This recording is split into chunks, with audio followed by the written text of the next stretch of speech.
Hey, everybody. Welcome to the podcast. Better late than never. It's been a wild week. I'm sure a lot of you can say that for yourselves. What is going on in the world? What isn't going on in the world, really? Everything feels like it's happening all at once. And to top it off, I saw the scariest robot ever. They won't stop. They won't stop with the AI. We're never going to learn our lesson. We just keep forging forward without thinking where we're stepping, and we're not considering that we might be walking into dangerous territory with the AI and the robots. But I saw the scariest robot news article ever. We'll talk about it at the end. And I also, something I like to do to keep me up to date with where I'm from, because I love my hometown, Syracuse, New York. I read Syracuse News every morning, and it hasn't been disappointing the past couple mornings. It really hasn't. But all the news that's going on, everything that's happening politically, we don't get into political stuff on this podcast. We're a break from the craziness, but we get into some real stuff as well. I just feel like everything's happening all at once, and I want to ask the universe, hey, girl, you want to back up? Does the universe maybe want to take a break on teaching me lessons? I think I'm good with the lessons. I have a hole in my mouth. My dog's got holes all over his body and his paws. The rent is too damn high. It's hot. The world's in a disarray. Tsunamis are everywhere. Earthquakes are everywhere. I think I'm good with the lessons, Uni. How about you give me some relaxation? What about a little vacation from the lessons? How can I put forth the work, and how can I exercise learning when I'm still learning? You need to give me a break. I'm asking the universe for a break, please, because I'm about to walk into the ocean with cement high heels on, and you're not going to like it. You think I'm spicy in the real world? Wait till you see me in the afterlife. Universe, I'm coming for you. It's just a lot happening. I'm just asking the universe to back off. Back off. Give me a break. I feel like the universal energy is feminine, even though there's probably a lot of girls named Felicity that are like, universal energy is genderless. Whatever. I feel like it's feminine, and she's being a bitch right now. A lot's happening. A lot is circulating. And it causes you to kind of whew, you just breathe out. Whew, whew, whew, whew, whew. You ever do one of those? Okay. You just want to smash some shit. Back to that whole idea of smashing shit. I want to have a business where we can smash stuff. And I know my fans have sent me pictures of places, the coffee mug shop, and you go in and you've got the hammer. I want to go. I've decided I want to go. Forget creating the business myself. That's too much work. I want to go and destroy shit. That's what I want to do. Speaking of stuff being destroyed, down came the house in Syracuse, New York. This was crazy. A Syracuse house was destroyed. 11 people hurt, 2 seriously hurt. No one was left in the rubble. Firefighters found downed power lines and a heavy odor of natural gas when they arrived. Multiple people were already outside the home, and firefighters went inside in search for others. There was a small fire in back of the house when they arrived. So a whole house collapsed in Syracuse, New York. A whole house. Usually they collapse emotionally because someone broke it. Someone, either, a woman destroyed the home. When you hear of home wrecking, you think of a woman. You don't think of an actual home being wrecked. Usually it's just the neighbor's wife. And it wasn't termites. I thought termites. No. They don't even know what caused the house to collapse. I call scam. I call conspiracy. How do you not know what causes a house to collapse? They've got reasons for everything. There's forensics. Figure it out. But when I heard that there was a small fire in the back of the house, I automatically thought, meth. Breaking Bad. That's where my brain went. I was like, somebody call Bryan Cranston and Aaron Paul, because we got a new hot spot. There's a lot of RV homes in Syracuse, New York. I'm glad to know that no one died. Several had blast injuries consistent with an explosion, such as fractures, head injuries, and some other things. Some of the children could be released. They already were released. Like I said, some people were seriously injured, but everyone recovered. There were a mix of adults and children. As many as 20 people lived inside the house. 20 people? That's not a house. That's a clown car. 20 people. Who are all these people? Who are all the extra people in the back? Does anyone here pay rent? First of all, why is everybody living here? The house didn't explode. It burst. The ant came in the house and the walls buckled. I don't even think their house is built for 20 people. It says that the house exploded. There was a small fire in the back. It may take 3 to 5 years for termite damage to be apparent, but it was not a termite. I had to look it up. I was like, what happens with termites? It depends on the number of colonies you're dealing with. Some studies suggested it can take up to 15 years for termites to collapse a home. And thankfully, most infestations are identified and eradicated within a year. So I wondered, I'm like, is it termites? No. It's got to be meth. It's got to be meth. I'm happy everybody survived. It made me miss home. It made me just nostalgic. You know, I wish a house had burst when I was there. We had houses collapse in Syracuse, but it was more emotional collapsing than anything physical. There wasn't a lot of physical damage. Well, once somebody shot BBs at our house, and I can't go into those reasons because I'd have to kill you. More Syracuse news. This one's really fun. Let's see. Syracuse. Oh, they found the house. Blah, blah, blah, blah, blah. Here we go. Deputies find more than 5 pounds of fentanyl, $97,000, and mushrooms. They charge a Syracuse man. Where was this guy when I was in high school? I'm not messing around with fentanyl. I didn't mess around with anything. I was so boring in high school. I didn't do anything. I did Zimas. And all my friends would hotbox a geo-tracker, and I would just sit in it. Never smoked the joint. They would pass a joint across me, and I just would be sitting in the geo-tracker, hot-boxed. Didn't want to smoke the joint because I didn't do drugs. I got out of that geo-tracker, and I walked through every Taco Bell drive-thru that was in town. Didn't smoke, but I was high. Syracuse, New York. A Syracuse man was recently arrested after almost 10 pounds of drugs were seized from his apartment by Onondaga County Sheriff Office deputies. Cyrus Turnquest, which sounds like the greatest character in some Middle-earth video game, was arrested Wednesday after a 3-month investigation. Deputies said a criminal felony complaint in Onondaga Court. They searched his apartment at the Plaza Apartments, which sounds so fancy. You wouldn't expect something like this to go down at the Plaza Apartments. But that's the thing about apartment buildings. Sometimes they give it fancy names and you live in the area where people are holding 5 pounds of fentanyl in their kitchen. They say as little as 2 milligrams of fentanyl is considered a potentially lethal dose. It's such a teeny amount. And I feel for people who get stuck on this. And obviously we know about the epidemic that this country has been infested with and infected with because of the fentanyl situation, the opioid crisis. They also found 1.7 pounds of fentanyl on a desk. Oh, nice to know that he's working. At least this guy's working, guys. Come on. Deputies said some of the fentanyl was inside a Ziploc bag labeled gelato. Well, that can be confusing because I love gelato. Love it. Don't know that I'd want this gelato.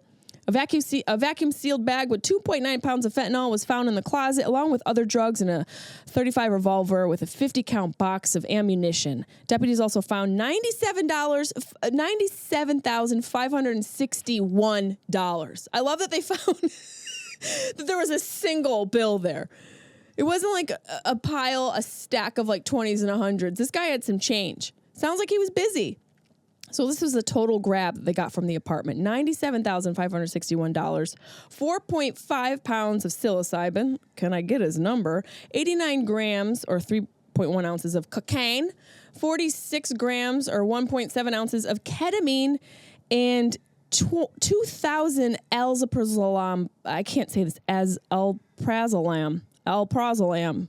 Do you know that word, Deb? Alprazolam. I think that's probably the fentanyl. I don't know what that word is. Let's look it up. I'm sure it's probably some horrible drug. Is it Xanax? Okay. I mean, this guy sounds like he's got better stuff than the CVS down the street. Alprazolam is used to relieve symptoms of anxiety and reduce depression. It's also benzodiazepine. So it's kind of like Xanax. Yeah, Deb, you're right. You basically are a doctor. Deb is our doctor. Well, they basically got a bunch of stuff from this guy's house. I feel bad for him because he's probably a product of the damn system, but I'm not going to excuse him. A lot of drugs, oxycodone, methamphetamines, MDMA were inside the home and inside his backpack. He was arrested for criminal possession of a controlled substance, criminal possession of a firearm, and criminal possession of a weapon, and drug paraphernalia. And he should have been congratulated for his name because that's the best part of this whole story. Cyrus Turnquest. Again, he has the key to the other realm. And the other realm is jail. What are you going to do? You got to make a buck. It's unfortunate. It's horrible. It's so great. The two news stories that remind me of home are a house collapsing and some guy getting busted for meth. I'm like, Syracuse, I miss you. I don't know if you guys have had this situation with products where you buy something and something goes wrong. I recently found this thing called Filter Baby. I should have known by the name that it was a scam. And it's this filter company that claims that they have a filter for your bathroom faucet that will make your skin clear. Pretty sure that I got like stage 4 lymphoma on my face from this filter. The filter broke 3 times. And after the second time, they made me pay. They made me pay them. And I go, I'm confused because this is the second time that this filter has broken. And they said, well, we have to charge you a $7.50 restocking fee. And I said, huh?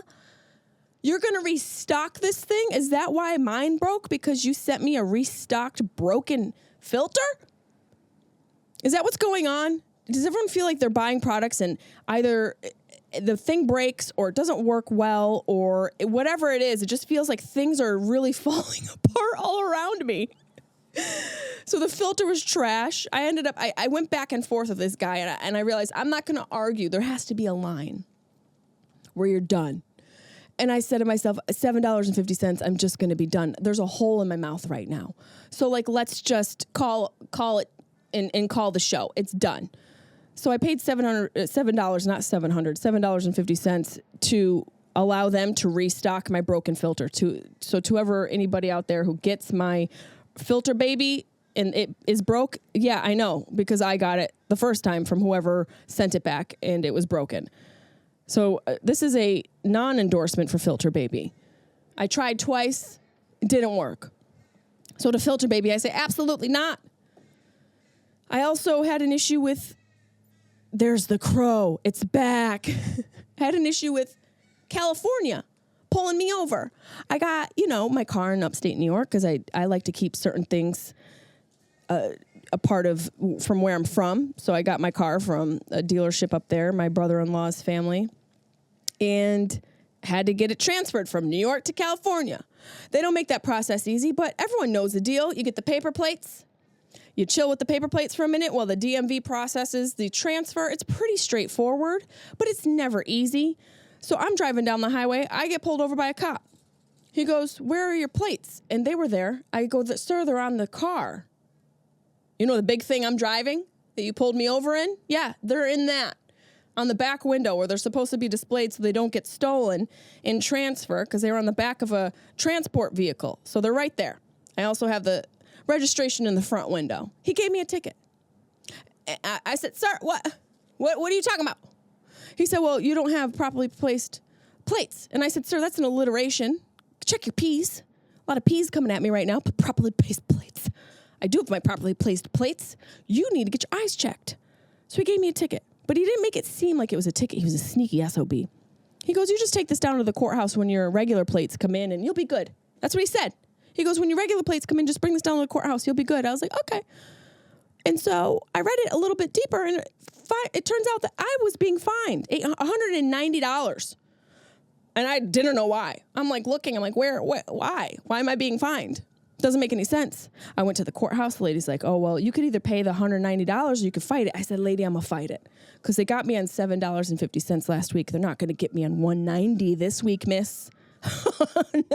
No. I got crows to back me up. Okay? The show must go on. In certain parts of life, the show must go on. In other parts of life, the show has got to stop. But in this situation, my not-so-golden ticket, I was about to rip it.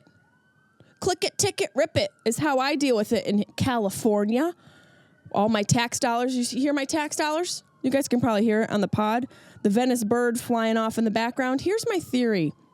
A little side note here about all the ambulances and police sirens that we hear. I don't even think they're actual cop cars or ambulances. I think it's just noises they have in the neighborhood to make us think that we are being protected. That's what I think is happening. It's just sounds from the distance, not real cars, not real ambulances, and they're tricking us. But I got a ticket, and then I went back and forth online. I fought and fought and fought and fought and fought, and then I said, you know what? That's it. I'm fighting this one. And so I went down to the courthouse, and I showed it to the police, the California Highway Patrol. And I showed the police officer. I said, sir, can you look at this and tell me if I did something wrong? And he looks, he's like, did you get plates on your car? And I said, yeah, within like 8 days of this infraction. He goes, that's strange. But he couldn't say really what he wanted to say because it's his people. You know, the boys in blue, they got to stick together. And I get that. I understand camaraderie. I played softball when I was 6. I know how important it is to be on a team and to be dedicated and loyal. So he couldn't really say what he wanted to say, but I saw it in his eyes. He went out and checked my car. He goes, I don't know why. That's all I can say is I don't know why. And I said, I think you said enough. And he said, I think I did too. And then he kissed me on my cheek. He didn't kiss me on my cheek. That'd be really inappropriate. Kind of like giving a person a ticket when they don't deserve it. So he goes, you know what I suggest? You pay the $25. And I didn't see in fine print, it said I could just pay the $25. And now what they do is they say it's a fee. And I went online, and when I paid this $25, they broke it off into 3 different sections. The actual cost of whatever the charge was like $16, and then there was like a $4 charge, and then there was like whatever the math is, $6 charge, like a processing fee. So the moral of the story is, first and foremost, absolutely not to the SoCal police officer who pulled me over because it wasn't right, and he knows it. And secondly, I'd like to say that sometimes you just have to fight a little bit, and sometimes you have to know when not to fight. The show must go on in certain situations, and they must not go on in other scenarios. And speaking of the show not going on, I'm honestly terrified of flying. I'm terrified of flying just because of how unruly people are, but also because Boeing ain't doing so well. Boeing ain't going well. It's not planing the way it needs to. It's showing up and things are falling off. And there was something in CNN, on CNN Science, 2 veteran astronauts will extend their stay on the International Space Station as teams do the groundwork to better understand the issues with the Boeing-built spacecraft that carried them to orbit. Can you imagine? These people have to stay on the International Space Station while they figure out what's going wrong with the aircraft. I'll take a hell no. I'll take a whole big scoop of hell no. These are real heroes. These people who are willing to be basically just completely abandoned in space while Boeing figures out what's going on with the spaceship. Since launching to orbit on June 5th, the first crewed test flight of Boeing's Starliner spacecraft, the astronauts have navigated a number of issues with the vehicle, including malfunctioning thrusters and a series of helium leaks that sprung up en route to the space station. Look, I know space exploration is important, but do they do recalls for a spaceship? I'm just asking for a concerned friend. Is Boeing doing recalls? And what does that look like? When you're an astronaut and they're like, hey, yeah, we got to recall this part. It's not like you can just hop on the next flight home. And I think when we're traveling around in our life, it may help to realize that some people are stuck at the International Space Station. So if you're stuck in Carlson or Carlsbad or Palm Desert or wherever, it might be okay. It might be okay. Other people are stuck in outer space. It's not like they can hop on an Uber, although Uber should consider intergalactic travel. Similar thrusters issues, for example, were revealed during the spacecraft's 2022 uncrewed test flight. They acknowledged that they thought they had fixed the problem. I think we're missing something fundamental about what's going on with the thruster. Yeah, I think you are too. The thruster's not thrusting. I'm just imagining like someone's dad working on like a 1982 Pontiac, like a Pontiac Firebird in the driveway, and he's just looking for hand me the screw, hand me the Allen wrench. It seems a lot safer than someone working on a spaceship at the International Space Station in the middle of outer space. Bring me back to those days where my dad was on his back trying to fix our Pontiac. It's a lot different than just pulling in a dealership, you know? It's like these astronauts, they don't have a place where they can just get fixed and have a cup of coffee. They can't even drink coffee in outer space. They have to pour the coffee into the air and suck out the bubbles. Maybe we need to develop a few other ways like the astronauts can get home. Maybe we really do need aliens after all. Maybe this is where we can mend our relationship with aliens since they realize that we suck, and we can be like, hey, yeah, we're sorry, our bad. We're dumb. But could you also help us get home from the International Space Station because Boeing sucks? And they probably be like, yeah, totally. And we'll also talk to your boys at Boeing because they just have to figure out their technology. They're like, I don't know, a few 100 million years behind. So can somebody call the aliens into Boeing? I say absolutely not. There's also something really crazy that happened. This is nightmarish, and I don't even know if it's true. I don't know if any of you saw this on Instagram. A Japanese man noticed food disappearing from his fridge. So he set up a security camera and found a homeless woman was living in the top compartment of his closet and had been there for more than a year. When I was a kid, I used to love to live in the closet. But as an adult, the thought of some homeless woman living in mine gives me the heebie-jeebies. According to police, Tatsuko Horikawa had been living in his closet for over a year. Oh, it's a Japanese river ghost.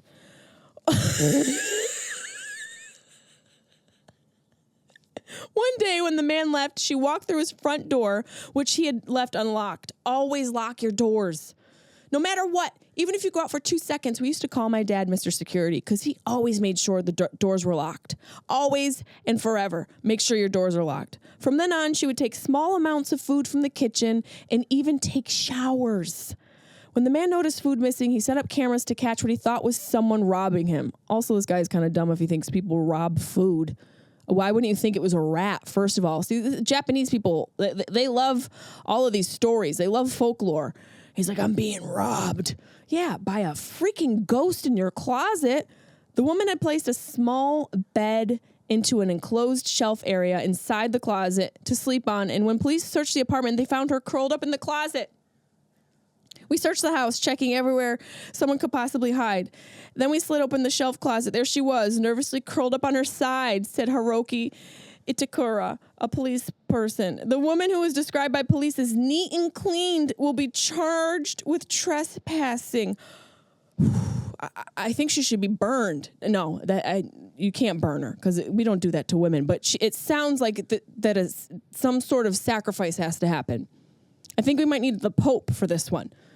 We're not just going to, charge her with trespassing. I think we might need to build a cauldron, throw in some fox feet, some fox paws, and some hair of a horse.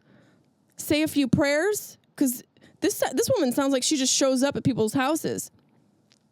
This also sounds like all of those Japanese horror films, like The Grudge. And there was also, I think Sarah Michelle Gellar was in that. There's also The Ring. There's always like some scary Japanese element, and I'm not here for it. Some scary woman in my closet. Also pay rent. Ew. You know how expensive rent is? You're just up in the closet eating my food. I'd be more mad about the food, to be honest. Like, sleep all you want. Your sleep's not going to bother me, but you're going to eat my food. No. Do you know how expensive food is now? With inflation, a bag of turkey's $11. I'm not messing around here, lady. I don't care. Take a shower, but don't take my food. You better earn and clean the house. She just turns into a roommate. I'm basically trying to make the river ghost my roommate. That's terrifying. This is the stuff that dreams are made of. I don't even know if it's real, but I feel like it's real. Let's see. First person says, fake post. This is a clip from an actor named Joe Cummings who claimed a woman was living in his apartment stealing his food. Go on YouTube and look up video Creeper in My Apartment. This post is frame by frame from that video. Stop posting fake shit. Well, that was from Nicole Asla Ramirez. Nicola? It looks like a guy, but I mean, it could be a girl, a female name. Maybe he's transitioning. Nicholas Ramirez. Okay, so it's fake. I can stop sweating now because that really freaked me out. Speaking of being a freak, Bill Belichick is a total freak. 72 years old dating a 24-year-old. Ew. I don't know who I'm grossed out with more. Ew. 72 and 24. What's that? How many years? That's six. That's almost 60-year age difference. That's a grandpa. That's a grandpa. Let me get the details before I start being judgy. Bill Belichick has a new love interest. First of all, I'm not going to sit here and act like I know who Bill blows a chick, who he is. He looks like somebody who enjoys a hot dog. I know he's a coach of sorts. 72-year-old ex-Patriots coach is dating a 24-year-old Jordan Hudson. Oh, I can't stand her name. Who was formerly a cheerleader. Belichick has been linked with Hudson since shortly after he split with his longtime girlfriend, Linda Holiday, according to the outlet. Page 6 reported Belichick and Holiday called it quits in the 23 after over a decade together. I wonder how old she was. I can't imagine she was that much older. I bet you she just got too old for him. What, 27? This guy, he really lives life. One of Hudson's former cheerleading teammates said Belichick's love story began when they met on a flight from Boston to Florida while he was still dating Holiday. Not only does this guy pull young chicks, he can't even hang on to them because he wants all of them. It's just creepy. It's a little creepy. Yes, she's an adult and he's a grown man. The two bonded over a philosophy project Hudson had been working on and exchanged contact information after landing. Belichick was seen in March at a cheerleading competition. Oh, God, this is embarrassing. Foregoing the NFL combine. I don't know what that means. That's probably some NFL thing. You know what the combine is, Deb? What's the combine? Deb just in the background went, psh. She doesn't know what such an asshole. She doesn't know what the NFL combine is. I don't know what the freaking what do they do? They do stuff? Okay. Tom. Oh, God, this is just so cringy. The 72-year-old coach is dating a 24-year-old. Here's what I think about this. And then we're going to get to the nastiness that is this freaking weird robot, and we don't need it. And it's a sign of the times. But I'll go on the other side of this for just argument's sake, you know. Let me wipe the upper lip sweat I have. I feel like Whitney Houston right now. Maybe this girl has got something figured out. Because I do have a joke about girls not dating younger, dating older. And my man's 12 years older than me. That's the way I prefer. I don't want to take care of you in your dreams. I need you and your dreams to be figured out so that I'm not carrying the dreams of two people. Because my back is not that strong. I'm not trying to break my back on your dreams. I can support you, but I need those dreams to have already taken off. You feel me? And that's my prerogative. I'm not a bad person for feeling that way. So the other side of it is also men in this generation, especially like Gen Z, and we'll go to millennials as well, maybe towards the tail end of millennials. They don't know how to talk. A lot of them don't want to work. They all want to be influencers. They say things like, I'm working on my abundance. And they're working on their personal expansion. So I kind of understand this 24-year-old girl looking around at her options and being like, no, absolutely not. I want a rich man who's going to take care of me. Everyone can say it's daddy issues. I don't care. It's not daddy issues. It's current male issues. And obviously this is a generalization for any of the men listening. You know how I am. I'm like an equal opportunity offender. I'm here for my girls and I'm here for my guys. I know it's a generalization, so not all of you are this way, but you have to talk to some of your boys. Tell them to pick up the pace. Get a job. And stop saying things like all-encompassing expansion of my inner being and unpacking. The only thing you need to unpack is your bag. Okay, I don't want to hear you unpacking your emotions. Go get it. Go deal with that with your therapist. I don't need to hear about these weird terms that you're starting to use. So maybe this girl's just sick of guys like that, and she wanted an old ass mofo. Take care of her. Someone who's got money and a thick neck.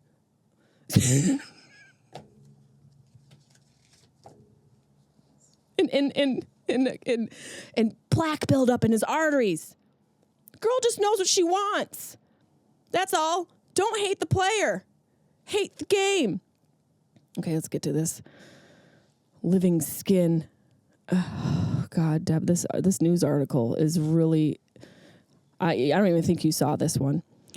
A smiling robot has a face covered in living skin.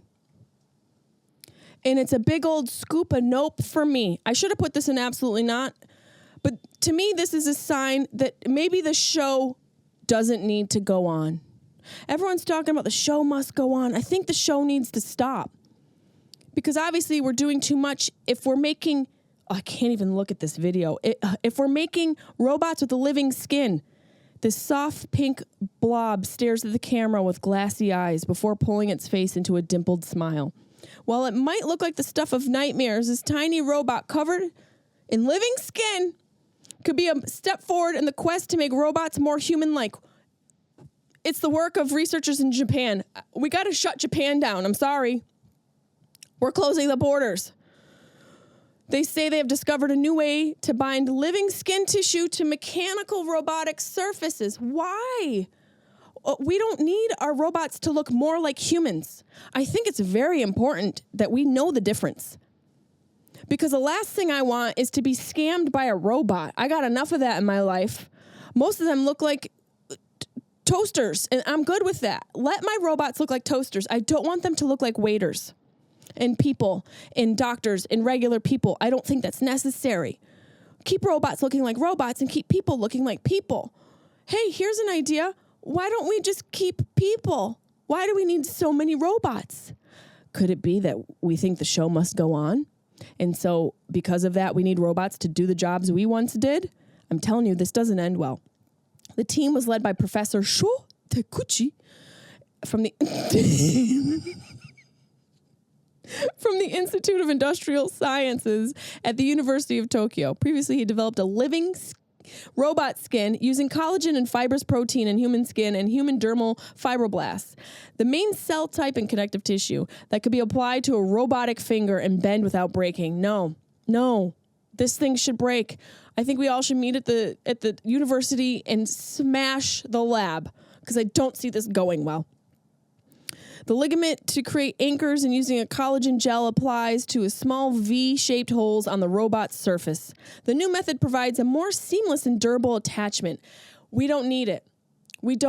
They call it the most advanced humanoid robot. This sounds like science fiction. We are entering an age of science fiction where science fiction and reality start to blend together, and we don't know the difference. It's already happened with social media, where people live their lives through social media, and they have all their relationships there and communicate, and that's where everything is expressed. This is the next step.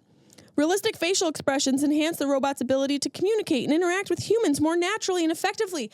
I don't need to communicate with a robot more effectively. I need to communicate with people more effectively. And the problem is people are so robotic. So I think introducing more robots is not going to help the problem, because all this is going to do is make people who want to be home all day buy their robot and stay home with the robot. Then the robot's going to kill them, take their skin, put it on them, and live in the world as them. Did anyone see the movie Surrogates with Bruce Willis? Was that the movie, Deb? I think it was called Surrogate. Freaking love Bruce Willis, and I feel for his family and everything he's going through right now. It's Alzheimer's Awareness Month in June. Shout out to his family. Not that any one of them are listening, but he is going through dementia, and it's horrible to watch, and I know exactly what his family's going through. But he was a great action star, and Surrogates is going to happen. Surrogates is going to be a real thing. This is particularly important in applications such as healthcare, where empathy and emotional connection can be significant. I'm so frustrated. Where empathy and emotional connection can significantly impact patient care. So they think what's going to help the bedside manner is if the things from Terminator are there as the doctors. We have lost our minds. Building robots that can feel. That's the next paragraph, and I don't even know if I can read it. It's an exciting development for the robotics field. An assistant professor at the School of Mechanical and Aerospace Engineering at Nanyang Technological University in Singapore says his work focuses on soft robots that mimic biological creatures. We don't need soft robots. I got 10 of them in my family.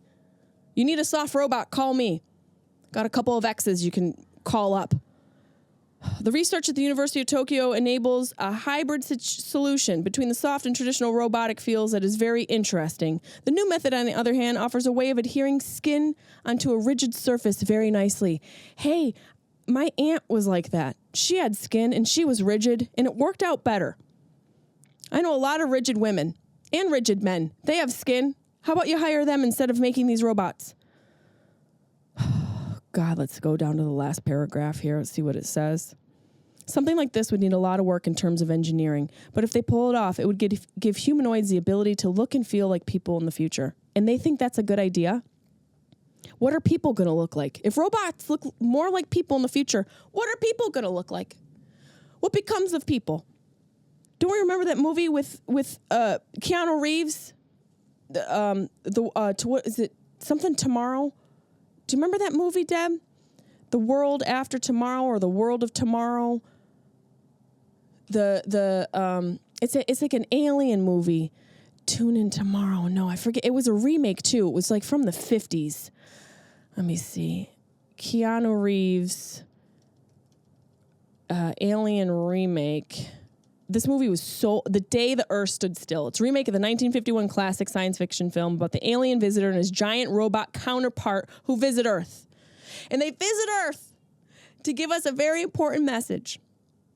And I'm not going to tell you what that message is. I know what the message is. I've kind of reiterated it on this podcast episode, but you should watch the movie. That's my homework for you. Watch the movie and see what happens. I think sometimes the show does not need to go on. I think we're doing too much, and I think the expediting of work and the expediting of manufacturing and processing and making everything more convenient is costing us more than we know. And I think it's important to peel it back, get back to the simple life, get back to the basics, and realize that maybe we don't need to expedite life. Maybe we don't need to expedite it. We're all in a simulation. We've got to figure out how to make this work. We got to figure out how to stay happy and find joy. And don't forget, guys, I still want your overheards. I heard one that made me smile, and I wanted to add it to today's episode. I was walking, and this girl was coming out of, I think she was coming out of either a grocery store or it was like a burger place, and she was so pissed. She said, if they stop making my favorite cream soda, I'm going to be very pissed. And I thought, man, that's her biggest problem. She's doing okay. If she's pissed about her cream soda and that's her biggest issue, she's doing okay. And I think we need to get back to that, just being mad at dumb stuff and not focusing on all the craziness that's going on in the world, like skin on robots. I want to go and crawl into a fetal position. I really do.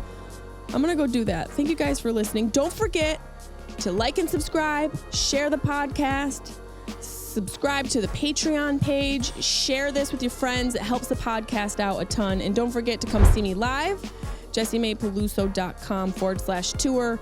I have a fall tour coming up. We have a bunch of fun dates, and my merch is up on the website now. We've got a bunch of new merch up there for you to check out.